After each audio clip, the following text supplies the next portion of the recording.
Hello everyone, I hope आप खैर आफियत से होंगे। इस वीडियो में आज हम स्पेसिफिकली बात कर रहे होंगे स्टॉक वैल्यू की, फेयर प्राइस और फंडामेंटल प्राइस। अब ये कंसेप्ट इतना इंपॉर्टेंट है कि आप दुनिया की कोई भी स्टॉक मार्केट उठा लें तो वहाँ पे ये कंसेप्ट एग्जिस्ट करता है। और बड़े जो इन्वेस्टर्स होते हैं वो हमेशा यही देख रहे होते हैं कि फेयर वैल्यू और फंडामेंटल वैल्यू क्या है किसी भी स्टॉक की। मैं आपको बताऊंगा अभी थोड़ी देर में कि ये एक्चुअल होती क्या है, लेकिन ये मैं बता दूं कि ये कंसेप्ट इतना इंपॉर्टेंट है, इतना इंपॉर्टेंट है, इतना इंपॉर्टेंट है कि जिसके ऊपर कितना भी स्ट्रेस दिया जाए तो वो कम है। क्योंकि जब आपको एक चीज़ की एक्चुअल वर्थ नहीं पता होगी तब आप एक इन्वेस्टमेंट नहीं कर पाओगे। तो अगर आप स्टॉक मार्केट में नए हैं तो सबसे पहला आपका काम यही है कि आपने सीखना है कि फंडामेंटल और फेयर वैल्यू किसी भी स्टॉक की किस तरह निकालते हैं। और मैं आपको एक चीज़ बता दूं कि आपको कहीं पे भी इतनी डिटेल में चीज़ नहीं मिलेगी क्योंकि कंसेप्ट थोड़ा सा डिफिकल्ट है और बहुत से कम लोगों को ये चीज़ पता होती है। आप चले जाएं, आपको बहुत ज़्यादा तुक्केबाज मिलेंगे, वो कहेंगे भाई इसकी कीमत इतनी हो जाएगी, ये स्टॉक इतने का बिक जाएगा, 10 साल बाद इतना हो जाएगा। लेकिन किसी के पास मैथमेटिकल बैकिंग नहीं होती, किसी के पास सबूतों के साथ, एविडेंस के साथ ये बात नहीं होती।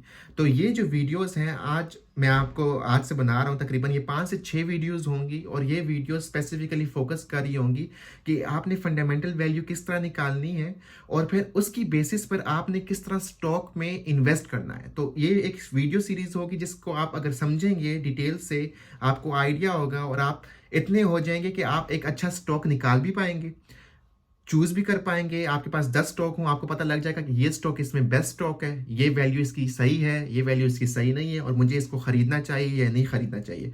तो ये जो वीडियो सीरीज आने वाली है ये बहुत ही इंपॉर्टेंट है। तो अगर आप स्टॉक मार्केट में इन्वेस्ट कर रहे हैं ऑलरेडी या फिर स्टॉक मार्केट में इंटरेस्टेड हैं तो ये वीडियोस आपने ज़रूरी देखनी है, क्योंकि this will actually change the way you think and obviously ये आपकी हेल्प करेगा आपकी स्टॉक मार्केट में इन्वेस्टमेंट में। क्योंकि आपको बाकी वीडियोस जो लैक मुझे नज़र आया है यूट्यूब्स वीडियोस में और बाकी चीज़ों में, कि वहाँ पे आपको एक ही जगह पे ये नहीं बताते कि आप किस तरह एक स्टॉक को एवेल्यूएट करते हो और फिर किस तरह आप उसको वेटेज देते हो डिपेंडिंग अपॉन कि भाई उसकी मल्टीपल प्रॉफिटेबिलिटी, दैट रेशियो और इस तरह की चीज़ें। लेकिन आपको ये नहीं डिसाइड करने में हेल्प होती कि ये मुझे इस पैसे लगाने चाहिए या नहीं लगाने चाहिए। तो ये वीडियोस आपको हेल्प करेंगी to become a good investor at the end. तो देखते रहिए ये वीडियोस। तो अब हम बात करते हैं कि स्टॉक की फेयर वैल्यू होती क्या है।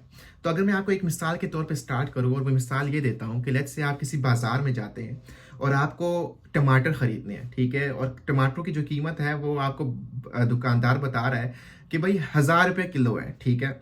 अब आप जाते हैं, 1000 रुपये किलो आपको बताता है, तो आपके माइंड में ये चीज़ आती है कि यार या ये प्राइस कम है मार्केट से, या ये ज़्यादा है, या फिर सही है, ठीक है, गुजारा चल रहा है, ठीक है। अब ये 3 सिचुएशन हो सकती है, इसके अलावा कोई सिचुएशन और नहीं हो सकती। तो अब आपने क्या करना है कि आप क्या करते हो, आप जाते हो मार्केट में, बाकी दुकानें घूमते हो। तो आपको घूमने के बाद क्या होता है कि एक आइडिया हो जाता है कि यार मार्केट में तो जो प्राइस चल रही है लेट्स से वो चल रही है 900 रुपये चल रही है। अब आप 900 रुपये को जब आपको आइडिया होता है तो आपको समझ आती है कि यार ये जो दूसरा बंदा था 1000 रुपये का जो दे रहा था, उसके जो टमाटर थे ना वो असल कीमत से ज़्यादा थे, ठीक है। जो 100 रुपया था ना वो असल कीमत से ज़्यादा था। तो वो क्या थी, एक ओवर वैल्यू चीज़ थी, यानी अपनी कीमत से ज़्यादा। अब अगर आप कहीं जाते हो तो आपको आइडिया होता है मार्केट घूमने के बाद कि भाई प्राइस तो 1100 है, ठीक है, लेकिन वो बंदा आपको 1000 का दे रहा है। तो अब ये क्या होती है, अंडर वैल्यू, कि भाई जो आपका टमाटर है ना वो बंदा वो अंडर वैल्यू दे रहा है, अपनी प्राइस से कम दे रहा है। अगर आपको हर जगह 1000 ही नजर आता है ना तो मतलब ये है कि भाई यही मार्केट में प्राइस चल रही है और यही आजकल इसकी फेयर प्राइस है, जो असली प्राइस है, ठीक है। तो ये कंसेप्ट होता है। और ये अब आप जाते हो किसी भी स्टॉक मार्केट में, या लेट्स से आपको जो है जो पीटीसीएल का एक स्टॉक नज़र आता है पाकिस्तान स्टॉक एक्सचेंज पे, या फिर आप टेस्ला के स्टॉक देखते हो। ये सारी चीज़ें देखने के बाद आपको ना एक चीज़ माइंड में आती है कि ये जो प्राइस है भाई ये प्राइस सही है कि नहीं है।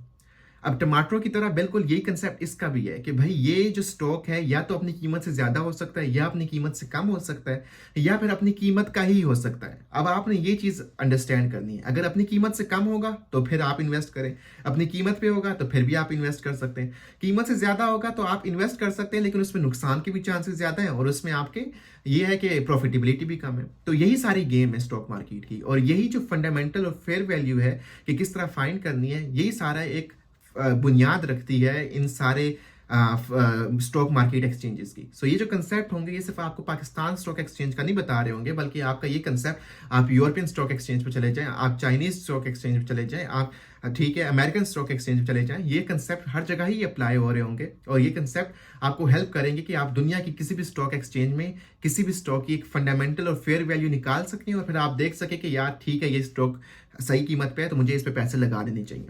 अब तो आपको ये समझ आ गया होगा कि फेयर वैल्यू का मतलब क्या है, ठीक है, यानी मैंने आपको एग्जांपल के तौर पे बता दी है। अब जो हमने फाइंड करना है कि किस तरह फाइंड करेंगे वो थोड़ा लंबा प्रोसेस है। तो अब उसकी वैल्यूएशन की तरफ हम जाते हैं कि भाई एक वैल्यू किस तरह फाइंड करनी है एक एसेट की, एक स्टॉक की। तो अब वैल्यूएशन का कंसेप्ट मैं आपको थोड़ा सा समझाता हूँ, ठीक है। अब ये फेयर वैल्यू का ही पार्ट है, ठीक है, वैल्यूएशन, ठीक है। अब as a company as a stock हम देख रहे होते हैं, तो अब एसेट की जो वैल्यू होती है वो किस तरह आप समझते हो कि ये फेयर वैल्यू है कि नहीं, ठीक है। वैल्यूएशन किस तरह करते हो। सो फॉर एग्जांपल आपने देखा होगा कि यार अब बता रहे होते हैं कि फेसबुक जो है, अमेजोन जो है वो 1 ट्रिलियन की कंपनी बन गई है, एप्पल 1 ट्रिलियन की कंपनी बन गई है। तो वो क्या बता रहे होते हैं, क्या उसका मतलब ये है कि एप्पल आज के दिन में 1 ट्रिलियन रुपए कमा रहा है? नहीं, ऐसा नहीं होता। उसका मतलब ये होता है आज के दिन से लेकर आज आप एप्पल का स्टॉक लेते हैं और 25 साल के बाद बेचते हैं, तो उससे फ्यूचर में जितना भी पैसा आ रहा होगा, ठीक है, वो फ्यूचर का सारा पैसा अगर उसको आप उठाते हैं और प्रेजेंट वैल्यू में लेकर आते हैं कि उसकी आज की कीमत क्या होगी, तो वो आपका जो है वैल्यूएशन बनती है। अब मैं मिसाल के तौर पे बताऊं, गोल्ड आज से, सोना आज से 20 साल पहले कितना कम था, ठीक है, लेकिन अब जो प्राइस है गोल्ड की तो इंक्रीज हो गई है, ठीक है। लेकिन जो पास्ट वाले हम हमेशा ये बात कर रहे होते हैं कि यार पुराने जमानों का 1 रुपया आज के 100 रुपये हैं। तो यही मतलब मैं ये कह रहा हूँ कि अगर आप आज 100 रुपया लगाते हो तो वो तो कल 1000 रुपया होगा। लेकिन जो आपकी डिवैल्यूएशन होती है, जो पैसे की वैल्यू की कमी होती है, तो वो भी तो आपने माइंड में लेकर आना होता है।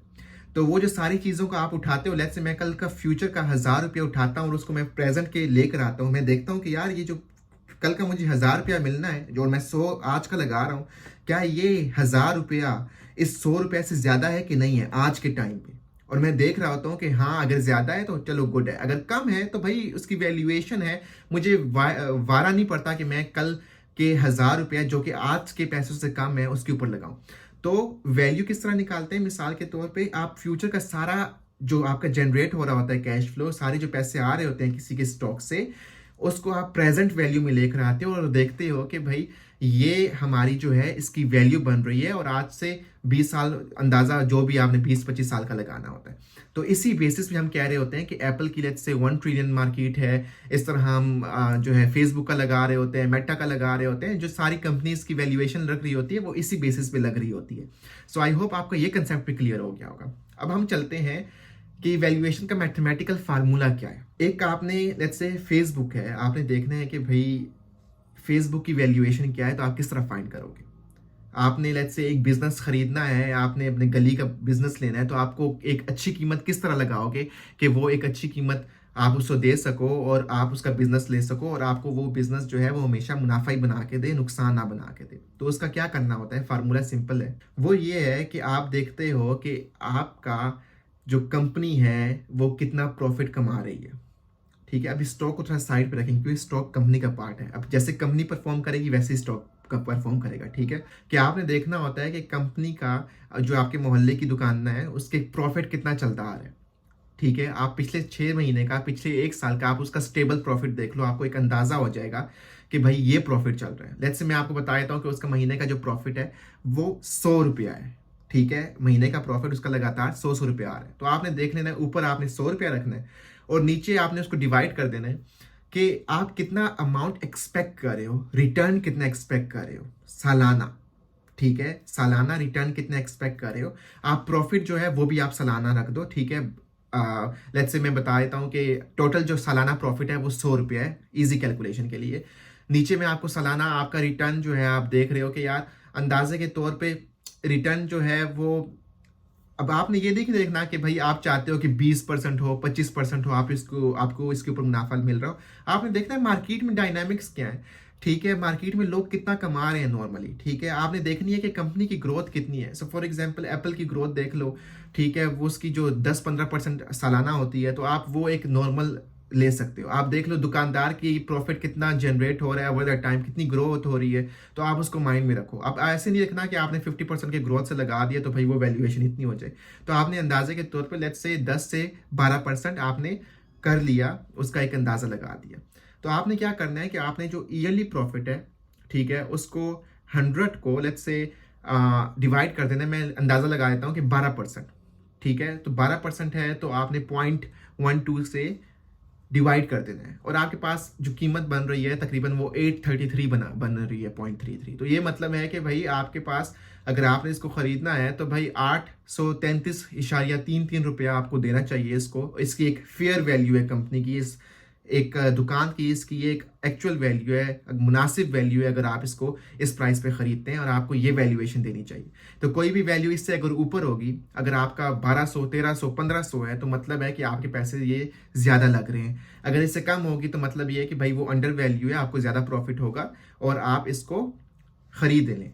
सो आई होप आपको ये समझ आ गया होगा कि ये कंसेप्ट वैल्यूएशन का किस तरह है। तो इंशाल्लाह मैं आने वाली वीडियोस में आपको डिटेल से अब बता रहा हूँ कि आपने इसको स्टॉक मार्केट में किस तरह लगाना है, और कौन से नंबर्स आपने, कौन सी रेशियोज देखनी है, किस तरह आपने वैल्यूएशन लगानी है।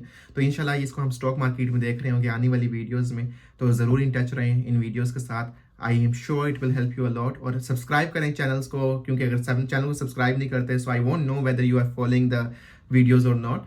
तो चैनल को सब्सक्राइब करें, लाइक करें और शेयर करें। इंशाल्लाह मुलाकात होगी नई वीडियो में, तब तक अपना ख्याल रखिए। अल्लाह हाफिज़, टेक केयर।